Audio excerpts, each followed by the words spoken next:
This is part 4 of the Craftsman Emerson Gen 4 Commercial Drill Press Rebuild Series. If you haven't seen part 3, click the link at the top of the screen. In this video, we're going to be disassembling the motor, soaking the parts in simple green and citric acid, and polishing the column. But before we get to all that, I have to correct a mistake I made in part 2. Hello everyone, I'm Jeff and welcome to my shop. We got a lot to cover, so let's get to it. Back in part 2, I made a pretty big mistake when I removed the eccentric bearing with that crow's foot. I forgot that there's a set screw that is holding that eccentric bearing in the head, and I'm basically bypassing that set screw and defeating it by the way I removed it. And it wasn't until I was drying off the head that I realized that, hey, there's a set screw there. I had completely forgotten about that set screw. And my other commercial model drill press has that set screw as well, and it's in the instructions, but I completely forgot about it. So I ended up removing it, and that'll all be part of part 5, I think. But I wanted to make you guys aware of it as soon as I figured it out so that no one else makes the same mistake if they're following along in the videos. Okay, so we are finally at the point that we can disassemble the motor. And the first thing I'm doing here is I'm just removing the motor mount from the motor cage.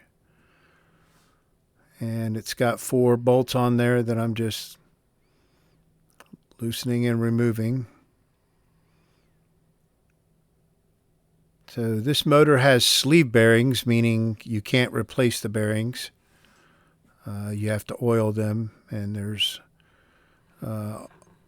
wool on the inside of the end caps or end frames that holds the oil and acts as a bearing. So I'm just removing the set screw for the motor pulley, and I would have pulled the pulley off at this point, but it's on there pretty good, so we're going to mess with it a little bit here and then realize that we're not getting it off right away. So I will end up shooting some PB blaster on it. Shoot it down inside the hole that the set screw came out of and then around the shaft. And we'll let that sit for a bit. Continue removing the motor mount from the motor cage. And that last bolt there was a little tight, so I used a little cheater bar here and just popped it out.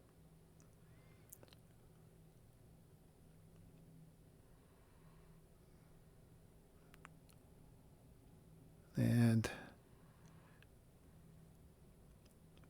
there's a plastic kind of a twist tie that's used for tying up your power cord for the motor.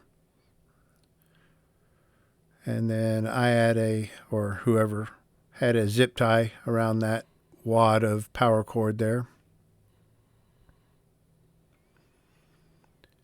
So that's the motor mount. And let's take a look at that pulley.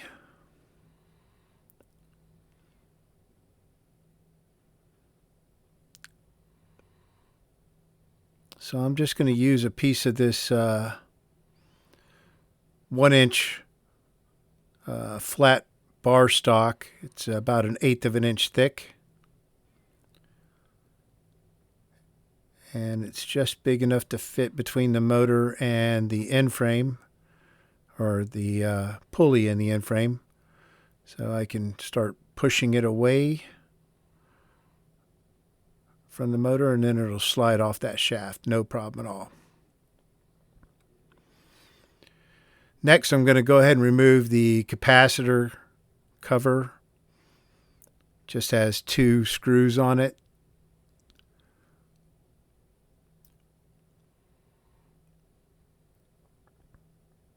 And I'm going to put all of these loose parts that are coming off the motor in a separate bin so I can keep them sorted.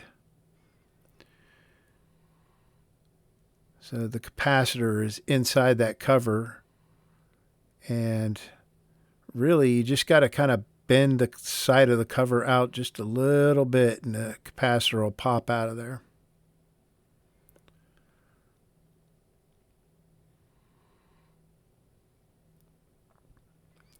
And the next thing we're going to do is we're going to make sure that capacitor is discharged so we don't get a shock. And then we can go ahead and remove the two terminals on that capacitor.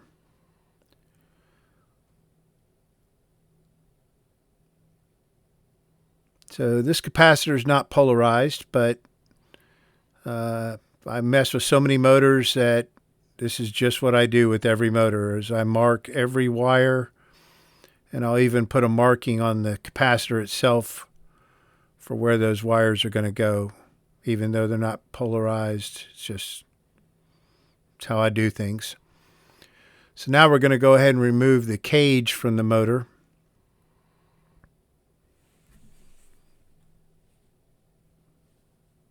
And believe it or not, you can still find cages that will fit motors. These cage clamps that I'm removing here. And if the motor end frames actually have shock absorbers, they're kind of a rubber O-ring that fits between the cage and the end frame. You can actually find those still. So if you're missing any of that stuff, you just got to look for it. But everything was present on this motor, and it did not have the rubber shock absorbers, so no big deal. Next, we're going to just remove the key from the rotor shaft, and we'll just pop it towards the motor and then lift it out. There you go. And next, we're going to remove the terminal cover.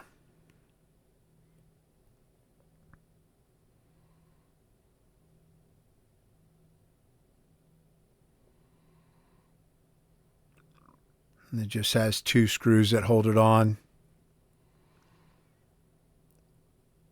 Sometimes on the inside of the cover, there will be a decal telling you how to reverse the rotation of the motor. But this one didn't have that decal. And I don't even know if this motor is reversible. It probably says so on the tag. I didn't look at it. So at this point, it's a good idea to take a couple pictures of all your wiring there so you know where everything goes when you go to reassemble it. But here all I'm going to do is I'm going to disassemble the terminal bar. So all those wires on the inside. And I'll mark where every one of them goes. On the terminal bar itself, it has stamped into it 1, 2, 3, 4, and sometimes 5. And so all those wires go to one of those points. And here we're just removing the 4 long screws that hold the motor together.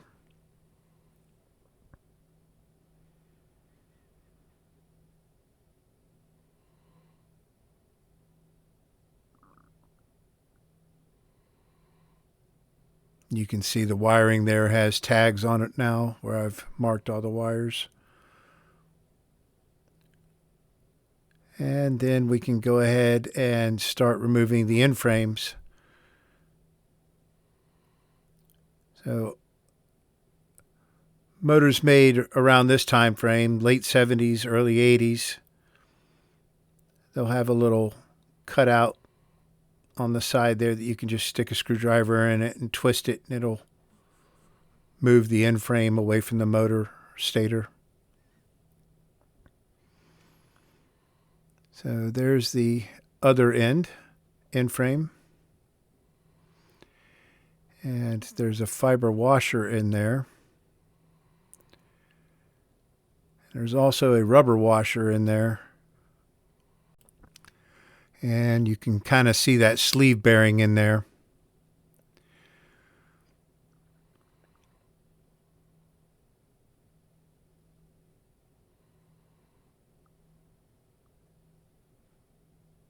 So we can get that rubber washer out of there.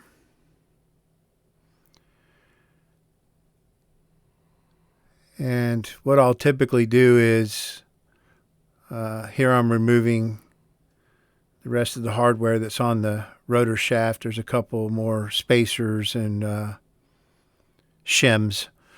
And I'll lay all those out in the order they came off and take a picture of that so I'll know how to reassemble them. So now we're going to go ahead and remove the terminal end frame. And I'm really careful when I do this on motors, because I removed one time where the bearing stayed on the rotor shaft, and as I pulled the end frame off, it actually broke the terminal bar. So that's not the case on this motor, but I'm always slow to get this side off of the stator because I don't want to break anything. And you can see that there's wires that are running from the windings on the stator itself to the terminal bar. So we can go ahead and push out the rotor, set it aside.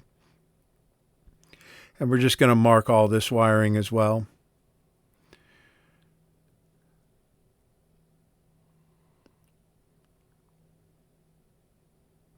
And take a picture if you didn't already. But the motor looks like it's in really good condition. Look at how clean those windings are.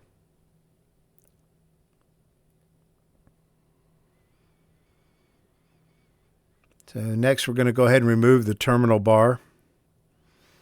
And that has the switch built into it on this motor.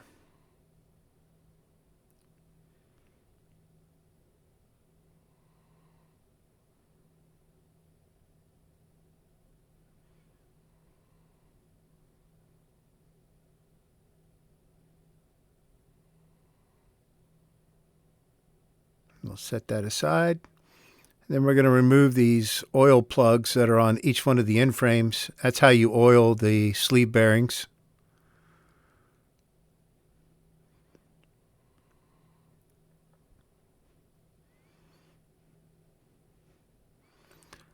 And then we're just going to fish any of the loose wires out. And next we're going to disassemble the centrifugal switch that's on the rotor. Well, we're going to disassemble it partly. We're going to go ahead and remove the two springs that are on it.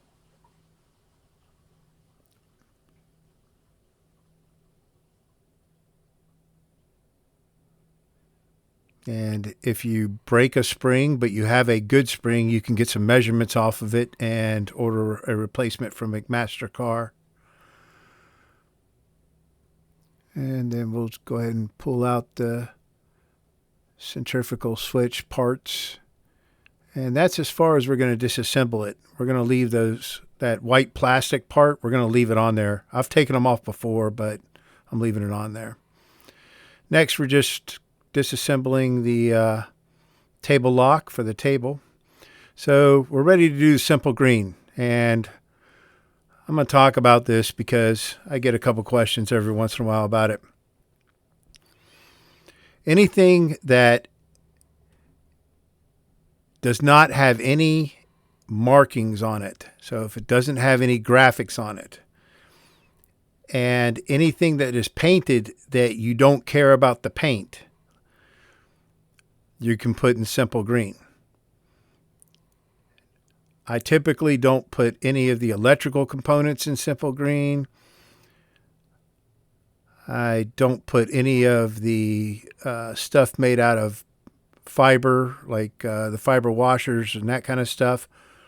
I really don't do a whole lot of plastic in simple green. But everything else pretty much goes into simple green. This is a degreaser, but it will also remove paint. So All my small parts I'll transfer over into little wire mesh baskets that I dump in there. And this is going to soak for 24 hours. And then we'll pull everything out and rinse it off in preparation for soaking it in citric acid. There's one of the wire bends that I use, or mesh strainers, if you will. Just set it in there.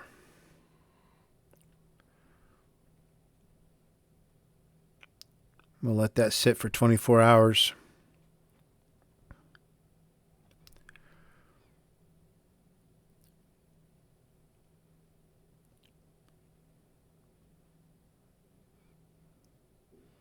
And the last thing, and I'm probably going to get some comments about this, but I'm going to soak the end frames that have that wool on the inside for the sleeve bearings. I'm going to soak it in simple green for 24 hours as well.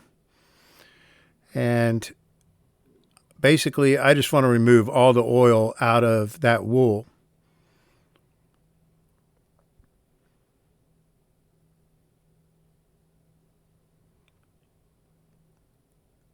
So after I've let those sit for 24 hours, I'll rinse them off and then let them dry, air dry for a couple of days before we do anything else with them. So here we are with the column. And I could soak it in simple green, but I'm just going to spray it down with some simple green and wipe it down with a Scotch-Brite pad. So for citric acid, it's been 24 hours, and the column, after I wiped it down with the simple green and rinsed it off, I've got a 4-inch piece of PVC pipe that has a cap on the end of it. Now I'm going to insert the pipe into the cap, and be careful not to blow out the cap on the bottom. Just let it go in there real slow.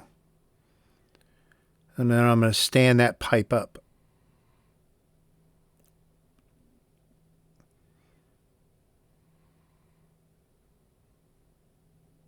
And I've got a ratchet strap there. I'm just going to cinch it down to that post to my deck so that it doesn't fall over. And then I'm going to mix up some citric acid in a separate bin, and I'll pour that in the top of the pipe, and then I'll fill the rest of it up with water, and I'm going to let that sit for 24 hours. So for the citric acid, I used to use basically one of these shot glasses per gallon of water, but I've kind of toned that down a little bit, and really all you need is about a tablespoon per gallon of water. I mix that up with some water, and then I'll pour that in the top of the pipe, and then add more water until the pipe is full. So the other parts have already soaked for 24 hours, and I've pulled them out and rinsed them off. So now I'm ready to soak them in citric acid as well. So everything that we soaked in the simple green will go in the citric acid, except for anything that's aluminum or xanic or some other alloy. Namely, I'm talking about the pulleys here. But the hub on the side of the drill press and the eccentric bearing, those items I'm not going to soak in this. And the purpose of the citric acid is to de-rust. So most of that stuff won't rust anyway, so it didn't need to go in here. But everything else will. Everything that's steel will go in here. Obviously nothing that has graphics on it. You're not going to put any of that in here, but most of your other parts.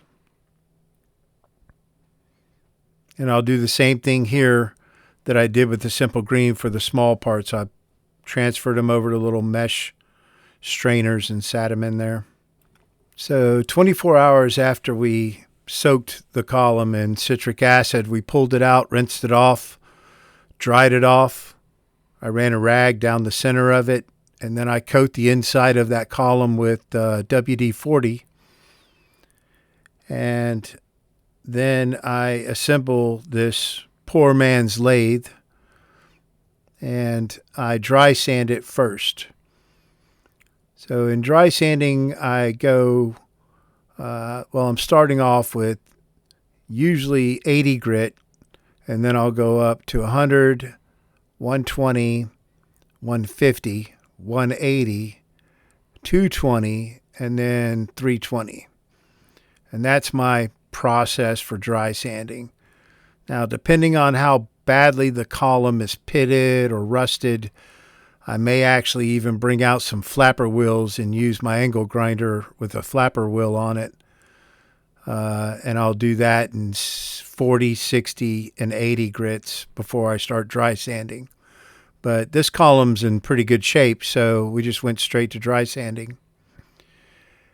And I'll go all the way down the column with one grit and come back up. And then I'll switch out the sandpaper and then go all the way down and come back up again. It's a very time-consuming process, but it does a really good job of cleaning up the column and removing any burrs that are on there or any gouges in it, and certainly any of the rust that may still be around, and some of the pitting. But it's a full day just to do a column for me. So, and you can do this by hand. I used to do it by hand where I'm holding the sandpaper the whole time. But my hands just can't take that anymore. I'm too old for that stuff. So I use the orbital sander now, at least for the dry sanding portion. We get to the wet sanding, I'll do that by hand.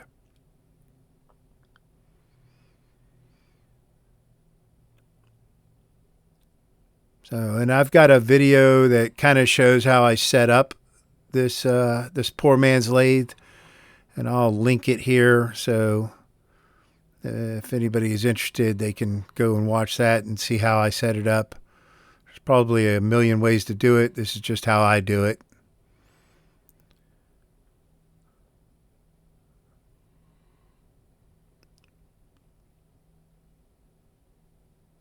And now we're ready to do some wet sanding. So I start wet sanding at 320. I go to 400, 600, 800, and then 1,000. And I go about 10 inches, and then I'll wet the sandpaper and go another 10 inches and wet the sandpaper. I do that all the way down and then come all the way back up. I'll rinse off the column, and then I'll start with the next grit. And so the big thing to remember here is that you rinse the column between each grit of sandpaper.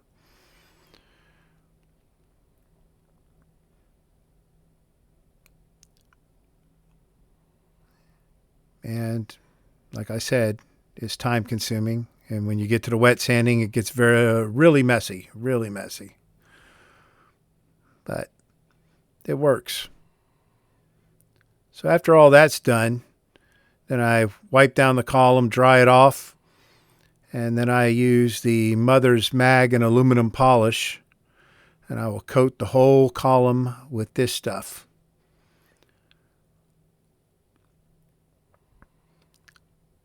And after I've got the column coated, we'll go ahead and start spinning it again, and then we're going to buff that. And this is just a 3-inch by 12-inch piece of ShamWow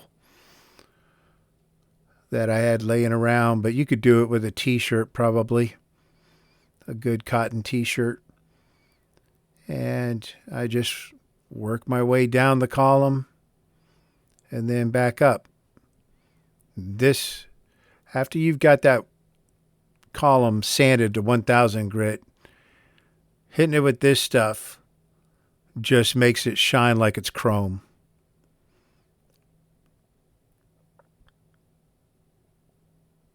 And you just got to take your time. You can see how good that column looks now.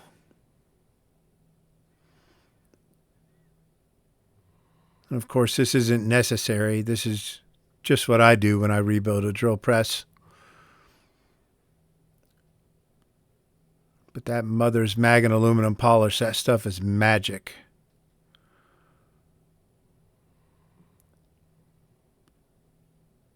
All right. So the last thing we're going to do with the column is we're going to apply a coat of Johnson's paste wax.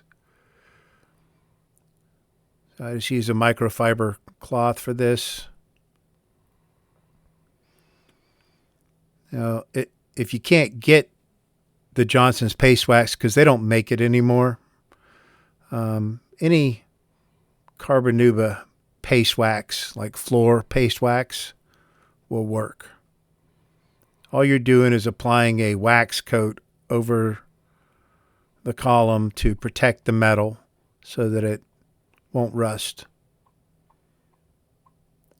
And then we're just going to buff it and set the column aside.